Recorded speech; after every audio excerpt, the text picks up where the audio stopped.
Hey, everybody. Welcome to Event Marketers Toolbox. How's it going out there? I'm Chris Dunn. I am with Blue Hive Exhibits, and we've got some great folks with us today in the studio. Episode 61, we've got Jessica with us. Just a heads up, we are, in fact, recording this ahead of time, but we're going to be in the comments. So feel free to jump in and get involved. We're going to drop in some links and so forth as we go. So we really want to make this an interactive and really special episode where you can kind of get involved. We'll be there commenting along with you, and hopefully we'll get some great chats going. So feel free to contribute and get involved. Let us know where you're coming in from, and we look forward to everybody getting a lot from this episode. Thank you so much. Everybody knows Dana Esposito, our SVP of strategy. Hey, Dana, how's it going? Good. Everything's good. Yeah. So I've been here at Blue Hive a handful of years, but in the industry almost 30. And I'm very excited because today we have Jessica Sibila with us. So Jessica, you want to introduce yourself? Although I know you've been on the podcast before. This is your second time, in case there's anybody new. I am the executive director of the Exhibitor Advocate. We are the only nonprofit trade association wholly dedicated to exhibitor success. I too have been in the industry a little while. It's been over 25 years. And I started off on the show management side. So I had a little bit of experience on that side of the industry, but spent the majority of my career as an exhibitor myself, both with kind of large corporations in the natural products and food and beverage space, and then also for small startups as well in that same sector. So we started the Exhibitor Advocate about 3 years ago and have been going strong ever since. So I'm excited to be here with you guys again and to have this conversation with you today. That's awesome. You are one of our first repeat offenders. Wow, that's fantastic. I love it. Thanks for coming back. I was telling Dana earlier that trying to track Jessica down in real life is difficult because she's become quite the superstar, and everybody wants to talk to her because what they're doing is so important, I think, for the health and welfare of our business as a whole. But we saw each other real briefly at Exhibitor Live in Tampa, and literally I'd go over to Jessica's booth to try to say hello and invite her back to the podcast, and there was always a swarm of folks around her. So when we were both down in Tampa that was Tampa, when we were both in Vegas for the summit, experiential summit, I made sure and wrangled her and did not let her go. So happy to say that here she is, and thanks again for joining us. It's really great it's my pleasure, and I always have time for you, Chris. I think it's actually indicative of a really good thing, right? This organization was created to support exhibitors and to answer their questions and to help them with their challenges. And so when we're busy at a trade show, that's a great thing because it's why we exist. And so I'm thrilled that we were busy. Yes, absolutely. On a floor when other people were standing there twiddling their thumbs, you had a throng of people. So it was almost a year ago to the date. We looked it up, and it was May 22nd. Episode number 21. If you want to go back and check that one out, you can hear a little bit about what we were talking about then. But hey, 375 days or so have expired since then. So I'm sure lots has kind of not necessarily changed, but advanced and whatnot. So I'm going to kick it back to Dana, and she's going to start off the line of questioning we have. For you. It sounds so dangerous. So Jessica, so in the past year, I mean, a lot's changed, a lot of good stuff. The industry is super busy, another good problem to have. Can you tell us a little bit about what it's been like for you and the Exhibitor Advocate when it comes to growth and like increased awareness and things of that nature for you? Yeah, it's really exciting for us because we continue to grow year over year. We are now at, I think it's around 1,300 members as part of our organization. So we're growing extensively every year. We've expanded the exhibitors that are part of different sectors. Just today, we announced that Kimberly Taylor from Northrop Grumman is going to join our board of directors. And so we're excited to have more sectors that are represented on our board and more voices that are helping to advise us on what they're seeing in the industry and what support they need in the different sectors that we have. We've also incredibly expanded our education and have a lot more coming as well. But that is one of the things that we focused on from the very beginning, was building out the resources and tools that we have that support exhibitors. So we now have templates for advocacy letters and emails that exhibitors can use to address their challenges with their show organizers or their suppliers. We have templates for RFPs, both in what you're doing for your booth materials, as well as sustainability. There's some great material there. And then we have budgeting information. We have templates and benchmarks that exhibitors can use. So we continue to build that up every day so that we can make sure that we're providing the most value to exhibitors. Yeah. And also recently, as Chris kind of alluded to, we were at at the Experiential Marketing Summit, because we have just announced a strategic partnership with Event Marketer, where we will provide trade show education at EMS next year. You'll see more trade show related articles and information in the newsletters from Event Marketer. And we'll also be partnering with them on some research that will help us give a better view of what's happening in the ecosystem. Nice. So That's awesome. I love that you're also getting different sectors, on your board, because, different industries have different challenges or things that they really need to be, cognizant of. Are there any common themes or concerns that you've been continuing to hear over the last year in particular? Yeah, I hate that we're still talking about the rising costs of exhibiting, but it is the number one issue and has been for a really long time. We know that 80% of exhibitors cite cost as their number one issue. Closely related is ROI and being able to identify or measure success at an event. Those two things are pervasive, and we continue to hear that from exhibitors. We did some work through the 2025 annual survey of exhibition rates. And this year, a little bit that's new is that we looked at how costs have changed since 2022, which was the first year of the report. And I'm sorry to say that costs just continue to rise in the double digits. We saw material handling went up to almost 22% since 2022. The electrical electrical overtime went up 41% since 2022. These are expenses that are really putting pressure on exhibitors. And so it's no wonder that exhibitors are saying that's their number one concern. Yeah. When I'm thinking of, say, the creative part of my role, and as a designer, talking to a client and taking all of these costs into consideration, from the design side, we always want to make sure we meet all of their needs, their functional needs, goals, all the things, make all their wishes and dreams come true, right?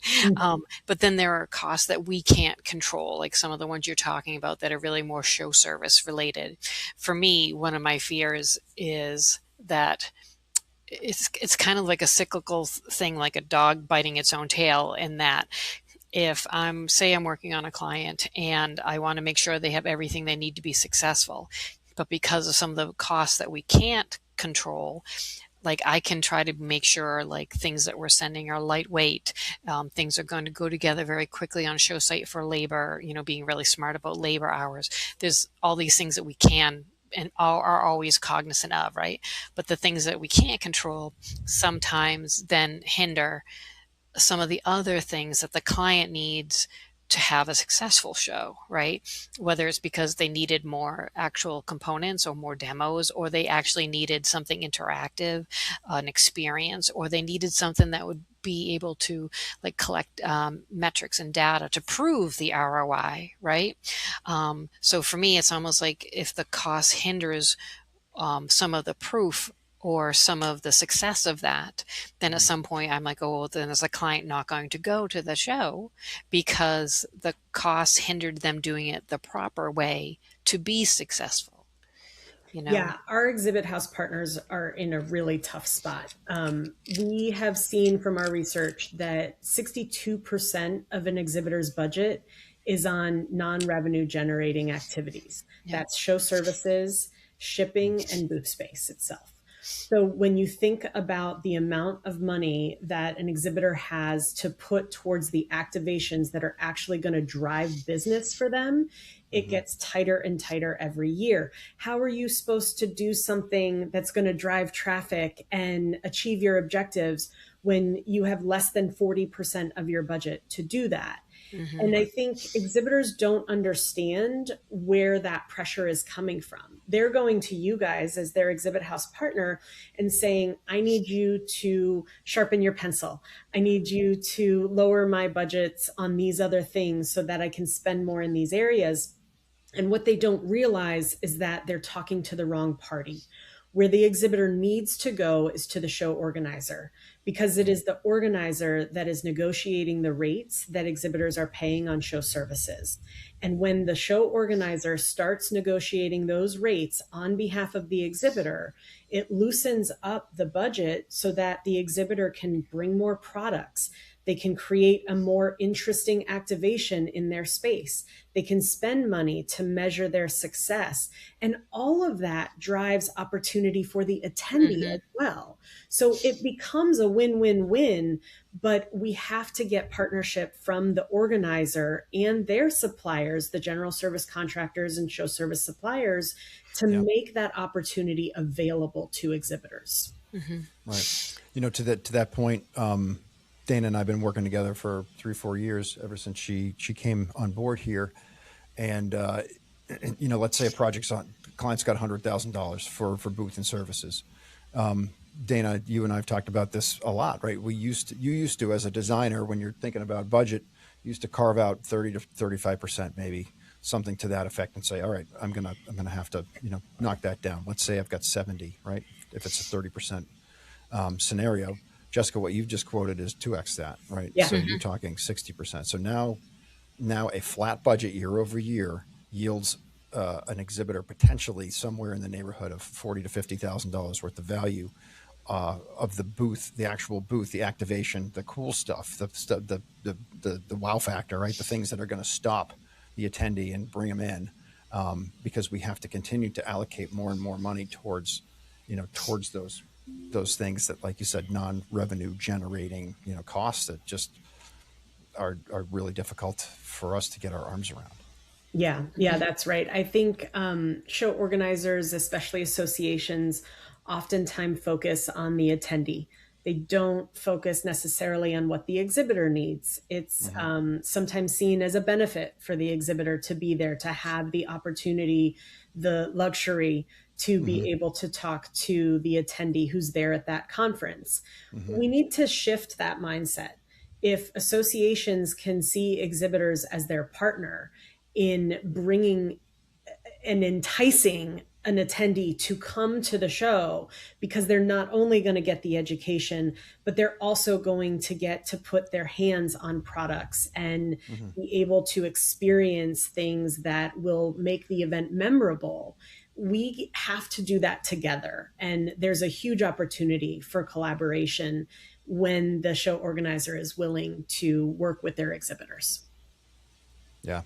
So to illustrate that, right, Dana, I'm asking you, I was at 5 years ago, I was asking you to design a cool, kick-ass $70,000 activation on a booth floor. Now I'm going to ask you to do the same thing with 45,000. And you're going to look at me and go like, sure. That's a very big challenge. Right. That's right.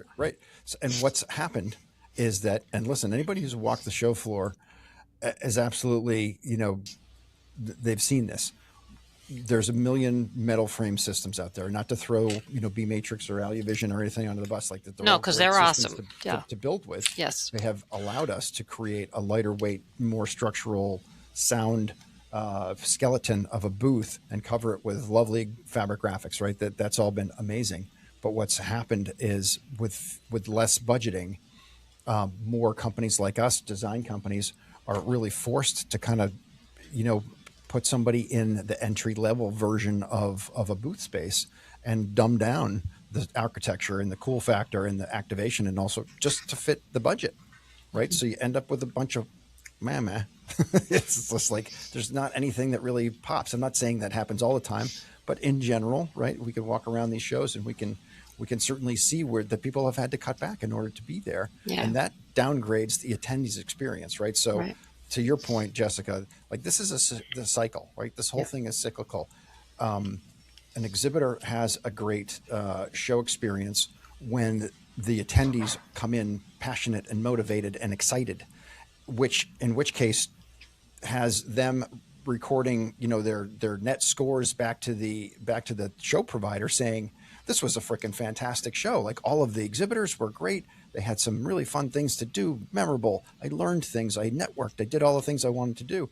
Right. So it's like if we're all kind of helping ourselves, you know, scratch each other's back, everybody can be successful. But as soon as you take part of that away, you're lessening the experience for the attendee, which lessens the experience for the exhibitor, who's actually paying, right, the association to put the show on, right? They're the ones funding it. So we're killing the golden goose. You know, I've been using Yeah. those terms for a long time. And to your point, history has shown that exhibitors are savvy. And so as these barriers come at Mm-hmm. us, we get really creative with how we address them. And to your point, Chris, you know, we may have in the past done hard wall structures or, you know, heavy crates for shipping in our materials, right? And now we're moving to modular systems, lightweight aluminum, fabric graphics, even foregoing crates and doing more sustainable options where we're just using straps to get our materials in, which also can open us up to damage, but it's a nice look at maybe a more sustainable way to move forward. So we're making these choices because there are these barriers in front of us. And to that point, exhibitors are doing the same right now. I say oftentimes that exhibitors' backs are against the wall when it comes to budget. They have cut all of the fat for their events, and they are now cutting through the bone to Mm-hmm. be able to be at these events that they want to be at. So the choices that they are making is to reduce the size of their booth, to limit their sponsorships, to send less staff, which then affects the interactions Interactive, that the they have. service, the Yeah, all relationship of those building. things. Yes. And so what they're doing is they're shifting to put that money into offsite events that for the show organizer is going to pull traffic away from their event and really affect the culture of their show.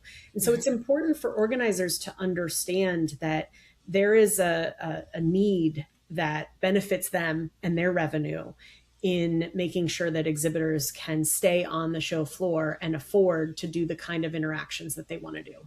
Absolutely, because it's not just, and I come from the design side, obviously, so I want to obviously preface that it's not just because I always want the booth to look really gorgeous, because of course I do, but I want it to be remembered, right? Yes. And the key to a human remembering something is to have some sort of experience that targets an emotion, whether it's surprise or happiness or that they learned something interesting. People go to shows to make connections with other industry members, to learn things, to see trends. So every time a show organizer does not look ahead from 10,000 feet and also down to the details at the same time to make sure that their exhibitors are protected when it comes to negotiating all those rates ahead of time, all those other things that are happening on a show site slowly deteriorate and become working against them, to your point, Jessica, because if they are like, well, I have to have a smaller booth, or I have to have less of a booth in some way, or my booth is getting closer to look kind of like everybody else's booth, we're all using almost the same stuff.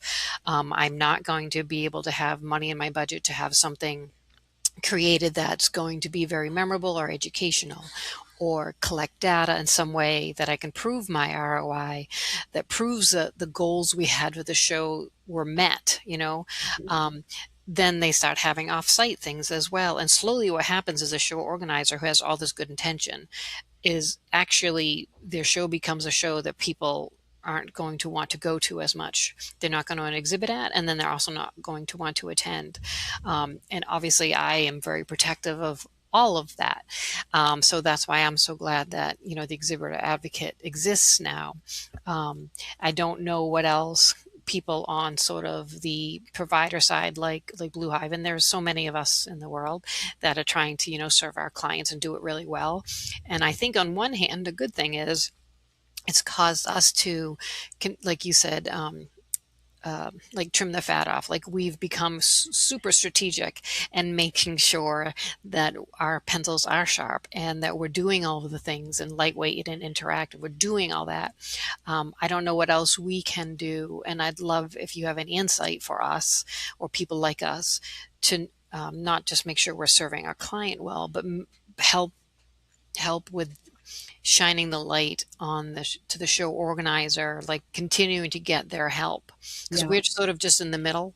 We're just in the middle trying, saying we want everything to be great. We've done everything we can. We don't know what else we can do, but we're here to help. Yeah. A lot of exhibit houses, I think, want to be a great partner to their exhibitor and protect them or kind of hide from them the challenges that are coming up in the industry. And although I think that's nice, right? As an exhibitor, as a corporate brand marketer, you don't want the challenges brought to you. You want solutions brought to you. And exhibitors are saying, "Hey, I hire my exhibit house to do that for me." I understand all of that. What exhibit houses need to start getting comfortable with, in my opinion, is to start sharing these challenges with their clients. And the corporate marketers need to understand that they are going to have to step in a little bit in order to make this change, because the exhibit house can't do that for you. And it's partly why the Exhibitor Advocate exists, so that we can help bridge that gap, to Yeah. help the corporate marketer understand what the challenge is and that it's not the exhibit house that is the challenge, it's the show. Yeah. And to support the corporate marketer in how they address that with their Yeah. organizer. Yeah. So I know it's comfortable to try to take it on yourselves, but I would tell every exhibit house and every supplier partner out there that this is the moment, this is the opportunity to share what's happening in the industry with your clients, educate them on what the Exhibitor Advocate does, and help them understand the steps that they can take to make change so that we make it better for them and for everybody that goes to this show. Yeah. And I've spoken to a client about it in the past, and they were like, "Well, why wouldn't they listen to you guys?" And I'm like, "Because we're not their customer. You're their customer. Yeah. We're just a provider to them. Yeah, that's exactly We're right. irrelevant." Yeah. And that's what makes it really easy to do this, right? Yeah. Like it's this guy, it's that guy. The general service contractors look at the show organizer as their client, not the exhibitor as their client. Right. So when the exhibitor goes to a service desk or they have a challenge with the official service contractor, sometimes they're not getting the response that they want and they don't understand why. And it's because they're not the client. And so they have to then speak up to the show organizer because the exhibitor is their client. And so that's where this happens all the time, is that this isn't something that gets solved by just one party alone sharing the challenge. It requires everybody to have a seat at the table and be able to have a discussion about where the challenges are and where the solutions are as well, because it's not a one size fits all. Every show is different, and it's not something that's easy necessarily to address. So it takes time for us to have these conversations and find the right way forward. Right. So, Jessica, you've had that seat at the table. I'm personally super curious. Like, you sit down with Informa as a for instance, right? They're huge. They put on an awful lot of shows, and they're great. We've had at least one of their people on the show. They do a nice job, but they're part of the. They're not trying to be, but they're part of the problem, right? Let's just say this whole ecosystem is part of the problem, right? no one's setting out to create an unsustainable situation, but that's really what's happening. When you say to a show organizer, whether it's an association or a for-profit model or whatever the case may be, that like you guys are becoming so expensive that people can't afford to go to the show, what do they say back to you? Do they shelf it off and say shows have never been more sought after? Because that's kind of what we're seeing. Like everybody's leaning heavy into the in real life, face to face events, but we're creating an unattainable or unsustainable situation. Yeah, it's a mindset shift. Okay. When I talk to show organizers, what they ask me is how do I sell more booth space and how do I get more sponsorship dollars? It's the two sources of revenue that they think about. What Mm-hmm. they don't think about is how negotiating with their suppliers will, Mm-hmm. again, loosen up those budgets for their exhibitors so that they have more to spend in booth space and sponsorships.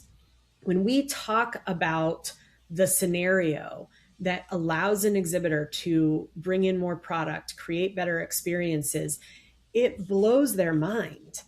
They never thought about it that way before. We teach a CEM course in partnership with IAEE where we talk about this with show organizers. And one of the testimonials that we got was that it's not just eye opening, it's eye piercing.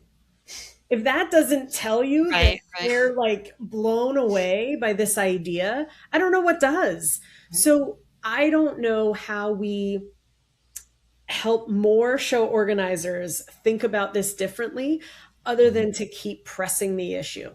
Exhibitors have to start talking to their organizers. The Exhibitor Advocate puts out as much information as we can to show organizers to help them really understand that this is not just about exhibitors. This is an opportunity for them to raise Yeah. revenue, to Yeah. increase the sustainability of the long-term sustainability of their show.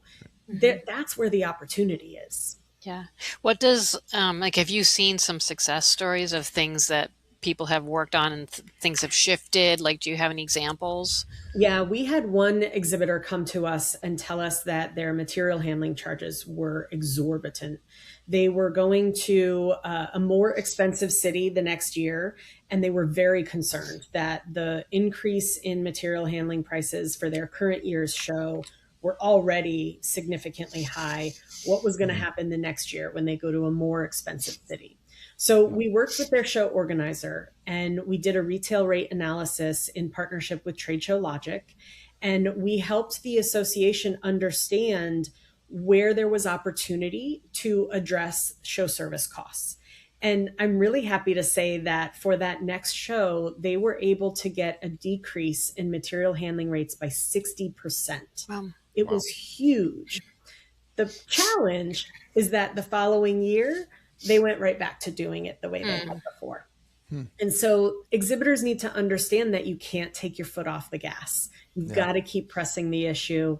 It's oftentimes not a one and done. We Hmm. have to keep talking about these things. Yeah. Because if they keep their foot on the gas, then they're actually, in theory, they'll be able to reap the benefits of, all of that negotiation, the modifications from the modifications from the negotiations. Because if they don't, then it's just kind of like you got a coupon for one show, Yeah. which you weren't able to take the cost savings and put them into the spots where your attendees are actually experiencing the things. The dollars are actually being put into the right places. Yeah. And that's Yeah. got to last for a little while, right? Because it's going to take word to get out that this is now a much more cost efficient show, which is going to just increase all the good stuff about it, you would think, right? Not just a So, cost-effective show, but a more impactful show. Like, it right. was worth Which, going, right? Because if you right. go to a show as an attendee and you're like, it was all right, or it was better last year, or or Yeah. the booths weren't. The second you have that, like, and people don't exist in silos, and they say that to another person, and then it becomes that's what the last show was. So when it comes time next year to decide if you're going to attend that show, I'm not talking about exhibiting at it. I'm talking about attending it. Well, I don't know, it wasn't that great next year. You may Yeah. even say, maybe I'll wait a year or two and Mhm. see and then go back. Like, give it a couple years to see. And the same thing then also applies if you're exhibiting, right? You'll be like, oh, well, because the second attendees start having that feeling, then exhibitors are going to have that feeling. And exhibitors are going to be like, well, there really wasn't that great of a turnout. Well, there was a turnout, but there weren't a lot of people coming to our space. Well, we had people coming to our space, but not the right people coming to our space. And it's just a domino effect. So it needs to be something that happens consistently in order for everyone to benefit from it, including the show organizers themselves. Because the more cost savings they put out front, then the exhibitors can use that to have better experiences and ROI gathering from their attendees. Their attendees can learn more, know more, better relationships are built. They're built on trust, people seeing each other face to face in real life, and more business will be done. And then, of course, if the better the show is, all that's happening, clients are going to want to have bigger booths, more experiences. They'll be spending more on sponsorships because instead of spending it on electrical or drayage, they're going to be spending it someplace else. So it actually benefits the show organizers themselves if they do this. It becomes a big cycle. Right. Yep, that's right. I got to We imagine. look at it as a downward spiral. Yes. If you look at the pattern of an exhibitor not being able to find a positive ROI, and then decreasing the way they show up the next year, and then the attendee realizing that it wasn't as great as the year before. So the attendee then deciding not to go to the show or not send as many people to the show. You get in this downward spiral, and it takes 2 or 3 years for the organizer to realize what the impact of that downward spiral is. So we've got to start measuring how things are changing year over year. Is your net square footage going down? Are your sponsorship dollars going down? Do you ask your exhibitors how successful they were at the show? How much business they were able to drive? Are you able to support them in measuring their success so that they can tell each other, hey, this was a great show to be at? If you're not doing those things, that downward spiral is going to be incredibly detrimental. And by the time they realize it, if they do realize it, it could be too late. That's right. Yep, that's right. Right, because it will take a while to build that back up, even if you are able to do it. And I think we've all kind of heard, Chicago a number of years ago was set to lose some really big shows because the exhibitors got together, right, and they used their voice and they voted with their pocketbooks, and they said, we are no longer willing to pay these rates, and basically that got everybody at the table, and Chicago negotiated, and they reeled back some of the things that they've been doing.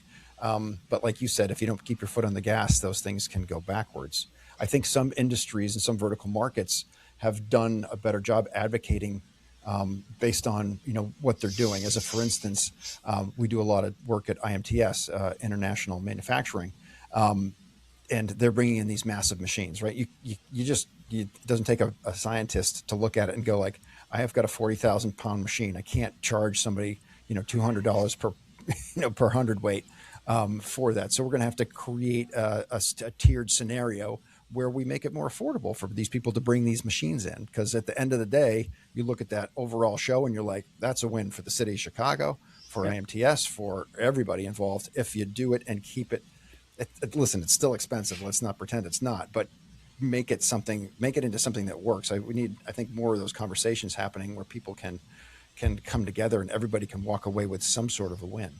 And advocating does work. I mean, we recently saw a show where they tried to roll out a fuel surcharge on material handling and shipping services 2 weeks before the show.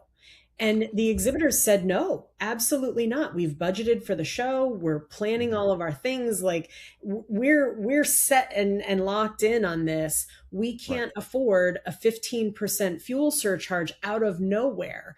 And I'm very happy to say that within, I think it was 24 to 48 hours, the organizer rolled that policy back. And it's not to say that you can always see that quick of a change, but the exhibitors spoke up. The exhibitors expressed the concern that they had and the burden that it would put on them. And because it wasn't one exhibitor's problem, it was all the exhibitors saying together, this is not going to work for us. The organizer was able to make those changes.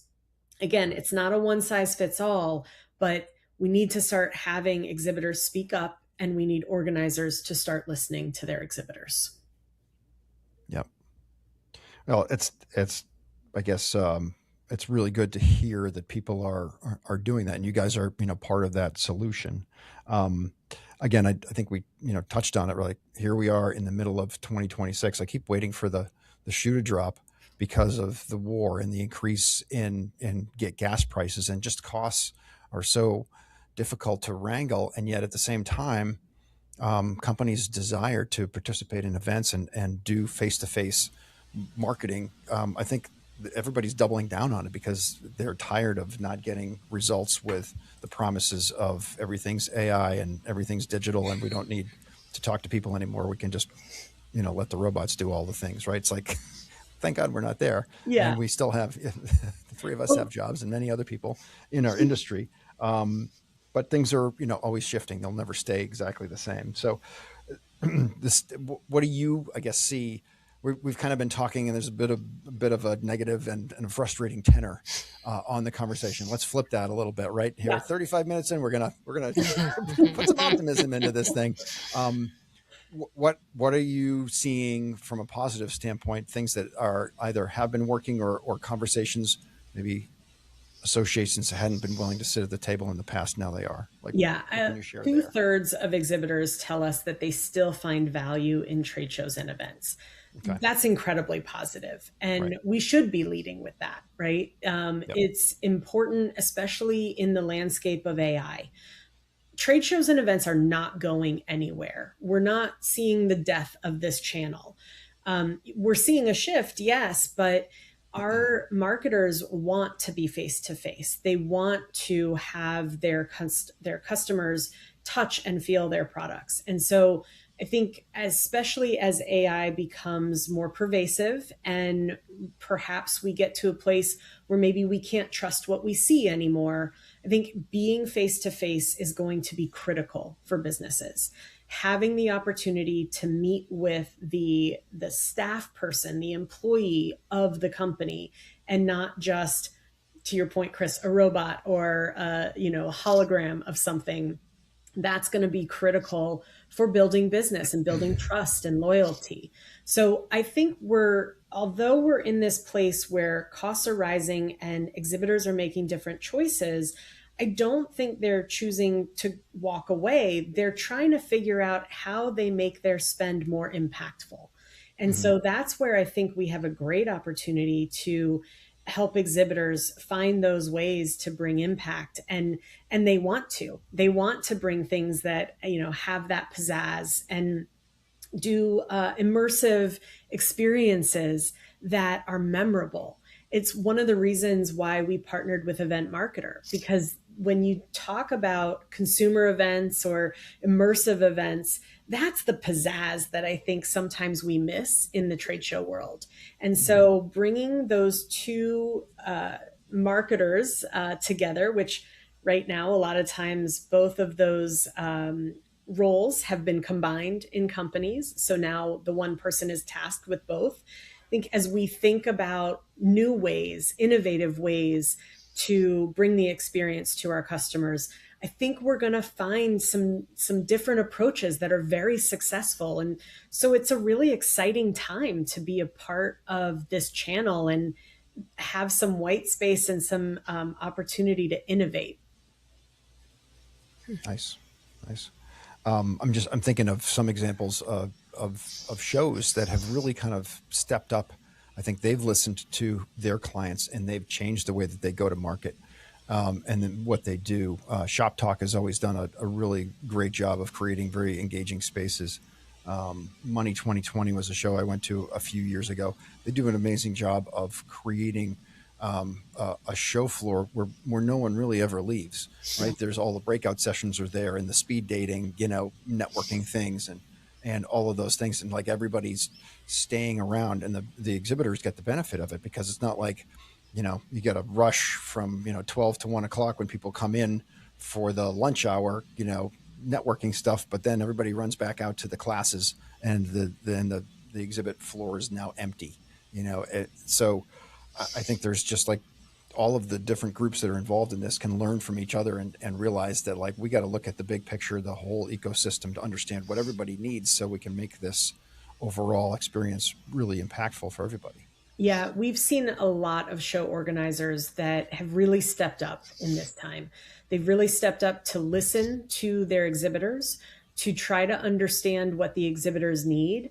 And I know personally that there are some shows out there that are trying to figure out how they support their exhibitors in doing off-floor events while also maintaining their presence on the floor, because that's what the exhibitor wants. And so they're trying to get creative. They're trying to figure out new ways to do things that benefit the exhibitor. And those are organizations that we applaud.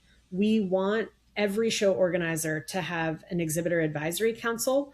We want them to be putting out a post-show survey to their exhibitors that's specific to the exhibitor experience so that they can take that data and figure out how they make their show better year over year. And exhibitors will tell them what they need. And the shows that are doing that, you're seeing those shows grow and really find a foothold in this kind of changing landscape of cost and AI and all these things that are happening.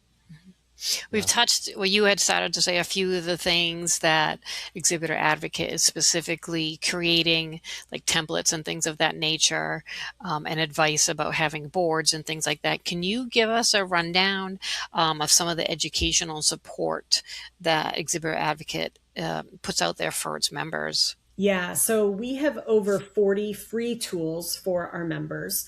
Membership is always free in our organization. We're a nonprofit and our mission is to help exhibitors succeed. So we have a number of resources that support them. Free resources include things like the advocacy templates. You can literally copy and paste that language, input your own specific details, and send an email to your show organizer.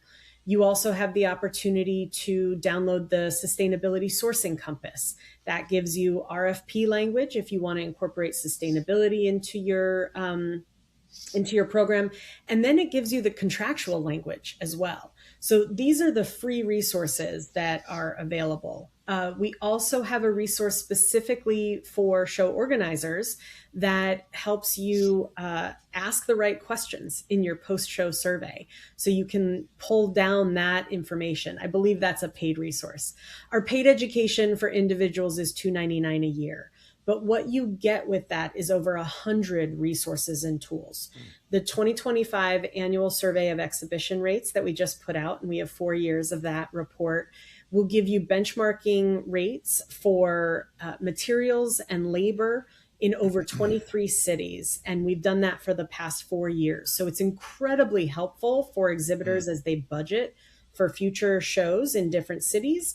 It's helpful for show organizers to benchmark their rates and negotiate with their suppliers. And it's helpful for the suppliers to benchmark their rates and understand how they compare to other cities, which, may be trying to woo away a trade show. We mentioned the Exhibitor Advocate, the Exhibitor Advisory Council how-to guide. We have budgeting templates as well. And we have a ton of stuff on AI. We're doing a number of things right now, putting out education on how to prompt AI to measure your event. This is really important information that's going to help exhibitors understand how to use AI to be more efficient. And all of that is available on our resources section. So Those are great. It's robust for sure. Yeah, that's great because it takes. If I try to put myself into an exhibitor's shoes for a minute, I'm thinking I already have so many other things going on, right? And that to do another thing, I have to almost lobby for myself and the other people exhibiting at the show. And then also, where do I start, right? Where do I start and what do I say and what's the jargon so that they hear me? And so that seems like it would take some of the pain, the time, and the intimidation factor away, because there is this great resource that's already been built. Like, hey, this is how you do it. Yeah. These are the people you're specifically looking to speak to. This is the language they need to hear it in. So that's great. Yeah, when I started out as an early event marketer, I didn't understand how to speak the language to my leadership teams. I didn't understand the right words to say, how to say them, when to say them. And so one of the tools that we created recently in partnership with Kimberly Key was how to tell the story of your budget. So it's not just bringing the number, right? It's not just saying we're over budget by X% and that's just how it is, right? It's telling the story in the right way that helps leadership understand why costs have increased to the percentage that they have, why your budget didn't keep pace, and what you need to be able to ensure that you keep pace in the future. So there's some great language in there that exhibitors can use to tell that story. And when we think about new event marketers, new exhibit marketers coming into the space, some of them may only be in this role for a couple of years and then they move on. So the Exhibitor Advocate is about to launch some short videos that will help those newer folks to our industry understand what this industry is all about, and we'll have complementary resources that go with every episode so that they can not only have something fun to give them a brief tutorial of what we do, but also have that tool that actually helps them in their day-to-day job in the future. So keep your eyes open for that. It's coming soon. That's great. That sounds like it takes a lot of pain away and also expedites their knowledge base. It does. It also takes more time to create than we realized. So that's always the way. It's coming. Jessica, do you have data with regards to like your membership? If you were to look into the 1,300 or so people or companies that are members, what type of movement are we seeing with new people coming into the industry based on years of experience or something to that effect? I think back to not only Exhibitor Show, but also the EMS, and there was so many first-time people who were there. They weren't necessarily brand new to the industry, but it did kind of correlate that there was a lot more newer people experiencing these events, and they had not been in the industry for maybe all that long, or they had, they were experienced in something else, and then they kind of fell into the industry. What do you see? What do you know within your org? Yeah, I wish that I had hard data for you. Anecdotally, what I can say is that we've seen a lot of layoffs in corporate marketing teams. We have seen a lot of exhibitors that have gone from a corporate brand marketing role to maybe a supplier role in the industry. We see a lot of shifting from company to company as people are moving around. We see a lot of roles where there was an event marketer and an exhibit marketer, and now that role is combined into one. And that person is being asked to do a lot more with a lot less, or tighter budgets. So I don't have the hard data, but what I do know is that I think across the industry as a whole, we're dealing with a lot of new people to our industry. We don't have the historical knowledge that we had prior to COVID. And as challenging as that is, I also think that it brings us to a very positive place where our industry employees are going to start asking, why do you do it this way? And we're going to get fresh thinking, and we're going to get people that see things differently, that come from different industries and have ideas that maybe we've never considered before. That is incredibly positive to me, because I think this model needs shifting. I think we need to think about this channel differently. And the more new people that we can get that can ask those questions and challenge those assumptions, I think the better off we'll be to create a sustainable industry for the future. I know, this is something that Dana's always been focused on, or has been focused on for quite a while, with her involvement with EDPA with regards to the future workforce and making sure that we're were being found by bright young talent that maybe had no idea, what are these kooky people doing in this? What is an exhibit? I don't even know what that is, or what is an event per se? I will say that Dana, and I think I mentioned this to you, and Jessica, maybe you met some of these folks when we were at EMS, but there was 15 or 20 young kids from Cal Poly, and there's an experiential marketing program at Cal Poly. And I was so excited to talk to them. I was standing in line getting a coffee at one of the booths, and there was a whole gaggle of these obviously very young, 22-year-old, mostly women, who I was with, and I was so excited to talk to them. And just, they had a bunch of questions for me, and like, how long have you been doing this? And I was like, literally for longer than you've been born. I've been at the same company. And then before that, I was there 10 years before that. But it was very exciting. And obviously you guys are seeing something similar, right? If you're bothering to create educational programs and courses and so forth for people who are new to the industry, then you've identified this as a challenge, an opportunity, to educate people, to fast track it, right? Because the more that we share what we know with this younger generation coming in, the faster they get to where they need to be, and we lift everything, right? The rising tide raises all ships, as it were, and hopefully we can all kind of work together to create, a sustainable situation. Yeah, I love the work that EDPA is doing on workforce development. I think it's incredibly important that we bring in younger employees into this industry, that we create skilled labor again. We lost a lot of skilled labor, guys that I'd worked with for 20 years and knew everything there was to know. I walk on show site now and they're just not there anymore. So the more that we can do to build up that labor force and bring qualified skilled labor to our shows, it's going to make everything that we do more efficient, both for the supplier side and for the exhibitor side. And everyone wins in that scenario. So we're very supportive of EDPA.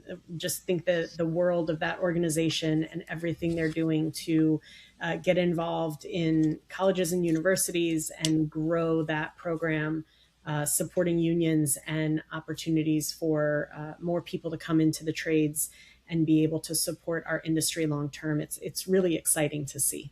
Yeah. Awesome. Chris, we're at 51 minutes. Yes.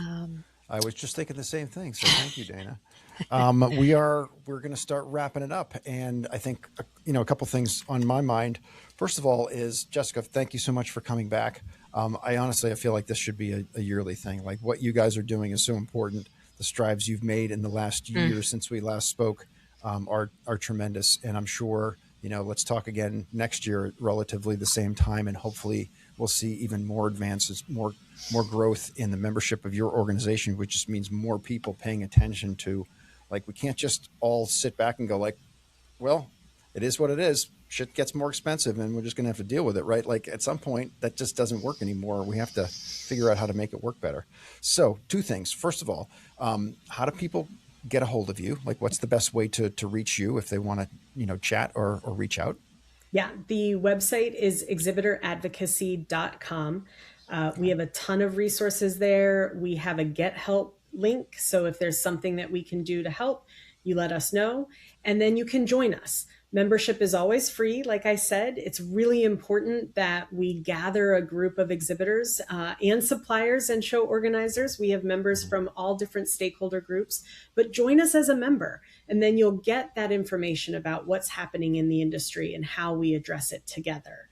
Membership is always free, but if you do want to upgrade your educational access, we offer individual education access at $299 a year, or for your entire company at $1,200 a year. So nominal fees that give you access to a ton of resources that help you and your company navigate the challenges of the show floor.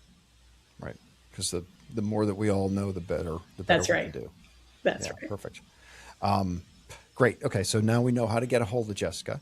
And we always like to ask a little favor of our guests before they head out is, if you could leave maybe 1 or 2 little gold nuggets, with our listeners and our viewers on, maybe we already talked about it. You want to go back, put a pin in it, and really draw attention, or did we not get to something that you really want to kind of make mention of that's worthy? Yeah, I'll give you two things. The first one we talked about, changing the model, right?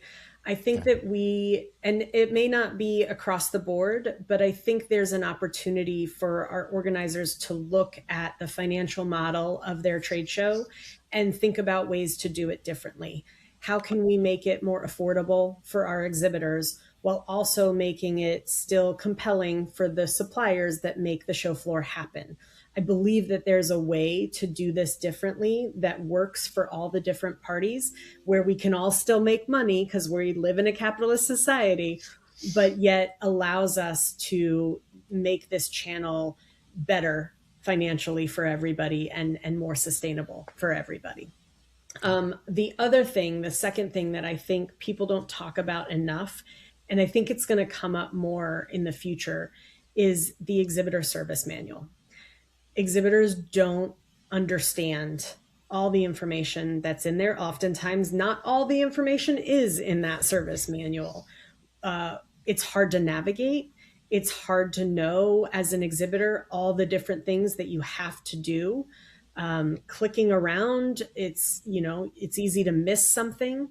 So I think that we really need to think about how we create and manage exhibit service manuals in the future. I think AI can help us with that. I think there's a huge efficiency opportunity and innovation opportunity with AI around that. I know there's a lot of companies that are doing some things with that, but I think that's the number one thing that would help exhibitors really understand their budgets, understand what they have to do at a show, so they're not getting surprised with unexpected costs on site. Yeah. No, great suggestion. We obviously know that AI is everywhere. We're being found more and more and more. Just when inbound leads come in, as a matter of fact, it's Dana and I who see them. And there's, I don't know how many people are like, ChatGPT, Yeah. led me to you.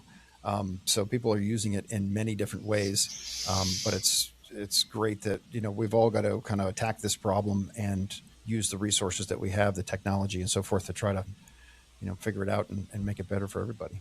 Yeah, I can imagine a scenario where an exhibitor can put into a custom GPT, have I done everything I need to do? Mhm. And is this budget accurate? And get an answer that they can rely on, right? Like they can do that now, but it may not hold true. Right, Might not be- right. might not It'd be a reliable. little iffy. Not yet. Right? Yeah. So can Yep. we work with our suppliers to get to a place where we can ask those questions and feel confident going into a show that we've ticked all the boxes, that our budgets are secure, and that we're not going to be surprised on site? Right.